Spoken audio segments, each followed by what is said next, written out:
If you talk to some people that are part of the industry that walk around like they shit don't stink, one that we're going to talk about here in a little bit.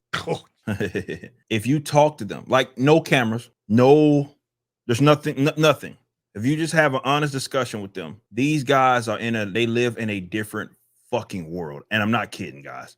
So this is why I say with the Star Wars situation or Lucasfilm or with Marvel or Disney or whatever, I believe that we also must talk about the levels of straight up fucking incompetence that they have within their ranks of just mental fucking midgets that either don't like the properties it is that they work on, or they just have, or worse, they have absolute contempt for the property, which is why they want to change fucking everything. This is why, like Rachel Zegler, I hate to keep ragging on that heifer, but the reason why I do it is because it is so, it's such an example of what the fuck. You have the person that is playing the character that you're doing this live action adaptation around. And one of the first introductions that we get from her is her, I don't know what, red carpet, whatever the fuck. And she's being interviewed. And she flat out says, like flat out, hey, that story that we're adapting and that I'm playing, I'm the lead here, right? So I'm playing fucking Snow White. It was problematic. Kind of weird.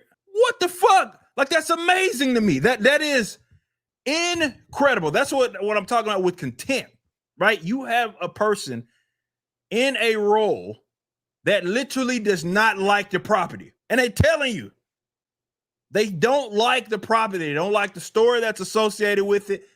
That's what Disney have told her to say. That is what she's heard from the actual people in the company who were talking to her when they were explaining their vision of this Snow White. They go, Rachel, times have changed. Women can do things now. And this is going to be reflected in Snow White. No, the prince will not be there to save her. She's going to go into middle management and live her life as a middle-aged, barren, unmarried woman, and then realizes too late. That's what she's been told. So then Rachel, because she's a fucking child, then goes and parrots that to the press because that's the narrative from Disney. What have we got with fucking Shanine here? What's the first thing she says? She goes to a news outlet, a far left ideological news outlet, not a fan site of Star Wars, not a geek site, nothing like that.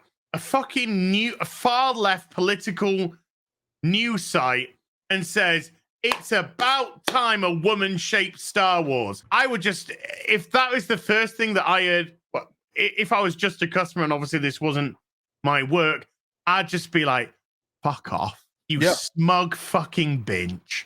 Fuck off. Who do you think you are? These people think they're way above these franchises. They think they're too good for these franchises. I agree. These franchises are just silly stories about wizards and laser swords for mouth-drooling blue-collar scum. Yeah. That's what they think. They look right fucking down at you. They've no respect for the characters. They've no respect for the history. They certainly have no respect for the customers.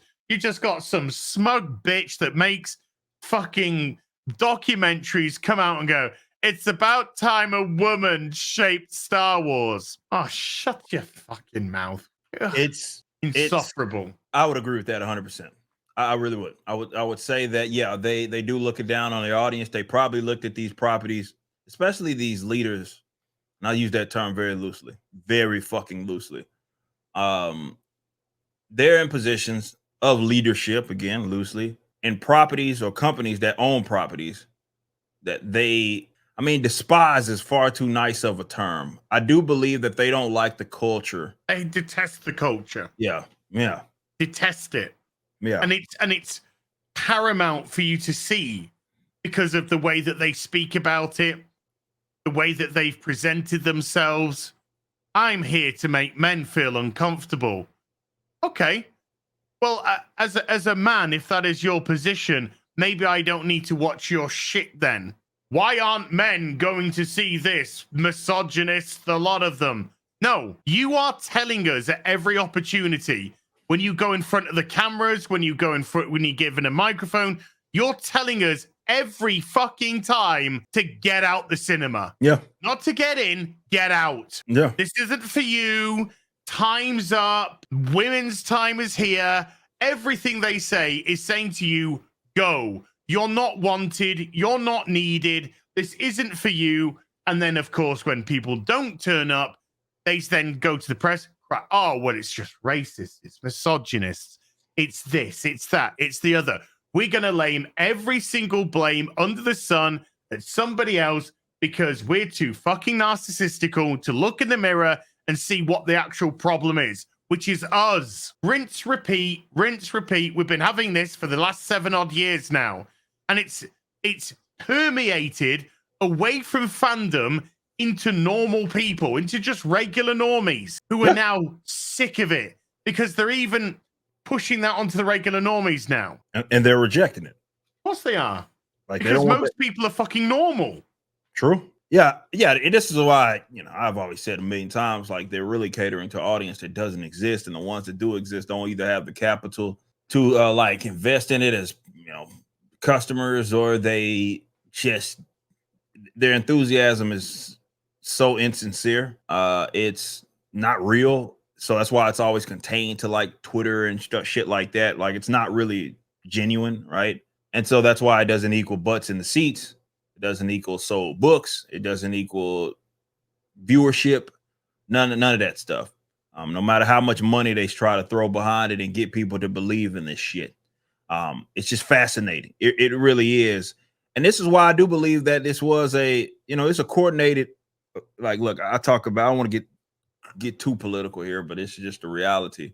If you understand the authoritarian left, you understand that they have long had a history of infiltration because they're not creators. They've never been, to be fair. Not in a way that moves the needle. So what they do is, again, they've historically done this, is infiltrate institutions that already exist and then use that as their platform because people will see it as legitimate in some kind of way. They would then use this as their platform to peddle whatever dumb shit it is that they want to peddle because it's just a vehicle. It's not anything they care about. It's not even a car. We're talking about vehicles. It's not even a vehicle that they give a shit about. It's more of a means to an end. So they infiltrate, hijack, which is why it would be so impossible to take it back away from them unless you bought the entire property and gutted it, much like Elon did with Twitter, because they worked so incredibly hard to get in this position. Very hard, extremely hard to get in this position. This is all they cared about. This is all they wanted, was perceived legitimacy, and they can't get that creating shit on its own. We just went through this person's catalog, right? Have you heard of anything on that fucking list? This Charmaine, whatever. I haven't even heard of her. It up. Well, yeah, to be fair, you never even heard of her. To be fair, yet they are working on the biggest property, right? Outside of Miss Marvel, and again, the things you heard about that have all been not good, okay? But it's the type of shit I'm talking about. It's not interest. It's not genuine interest. Nobody gives a shit about any of that. They just want to peddle whatever bullshit, and this is their vehicle. Sometimes it's not even with the property itself. A lot of times it's the status that is now given to them just because they are now associated with it. That's good enough for them, right? And this is why I think it's so unrealistic for these idiots to change. I just don't think they got it in them. And you are up. It's going to be less of a fight. It's not even a war. I just think it's over in terms of they control. Eric, they're bombing their own cities, cutting off their own legs. That's all they're doing. They're just carpet bombing their own fucking cities. And that's why I say get out. Have fun with it in other ways. I mean, this is why, this space has been so, I know, valuable to a lot of people, a lot of you guys that are here. And I appreciate that. Over 2,100 of you guys, shout out. Us having these conversations just so you know that you're not fucking crazy. Yeah. Because I know there was a while there, right, where you would see all of this, the writing was on the wall, and you're like, yeah, man, this is going in a direction that I'm not. I don't. They're telling me that it's good though. All the Shield Media and everybody that's involved is telling me this is the best thing in the world. But Social media, which is dying on its ass, true, which actually, is closing down at a rate of knots. True, because they were particularly in the geek field, you know, particularly in the propaganda field. You know, what's it called? Mine's gone blank. You know, the one that has Kotaku and all of that. Oh yeah. They got the whole line of things. Yeah. They're done now. Yeah, absolutely done. Kotaku's walking corpse. I mean, it's been a walking corpse for ages, but it's a walking. That's going to go. That's going to go the way of BuzzFeed and all that sort of stuff. It's gone. Oh fucking! Because nobody cares. Have you seen the interaction? Some of these Twitter accounts have millions of people literally millions, them, no and they interaction. get tens of interactions. Yep. You go to their YouTube channels, they get 1,000 viewers if they're lucky on a video, with hundreds of thousands, if not millions, of people subscribed. There's no body there. There's no fan base. There's no audience. They've lost it, and they've lost it over here to people that will actually talk to them like a normal human being. And they'll tell them if you liked it, yeah, I liked it. If you didn't like it, didn't like it. True. But they're sick and tired of being gaslit, and they're sick and tired of being fucking John Campioned. Oh, Shang-Chi, some of the greatest fights ever in fucking cinema. Oh, God, fuck off, John, you massive fucking shit. Take Disney's dick out your fucking mouth for 1 second. People are sick of that shit. Yeah. Sick and tired of it. Yeah. It's just not real. It's not genuine. It's not. And people picked up on it. And I think that's why there was this explosion, of course, of alternatives and explosion of people like, you know, us that are in this field of really, we were just saying what it is that we were seeing and just being honest with it. But these guys are not interested in any of this shit. And I think that's the theme. The theme is that your favorite property is controlled by people that could care literally could not care any less. I know everybody gets to turn a phrase kind of wrong.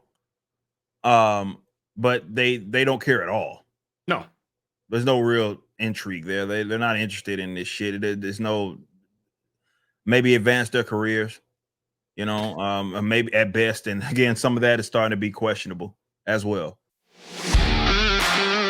Alpha Core #1's pre-order is live. Written by the legendary Chuck Dixon and penciled by Joe Bennett. Visit Rippaverse.com to grab a copy and any of the merchandise items. Be sure to also check out the animated trailer for the campaign, which is the latest project from Rippaverse Studios. Y'all be easy.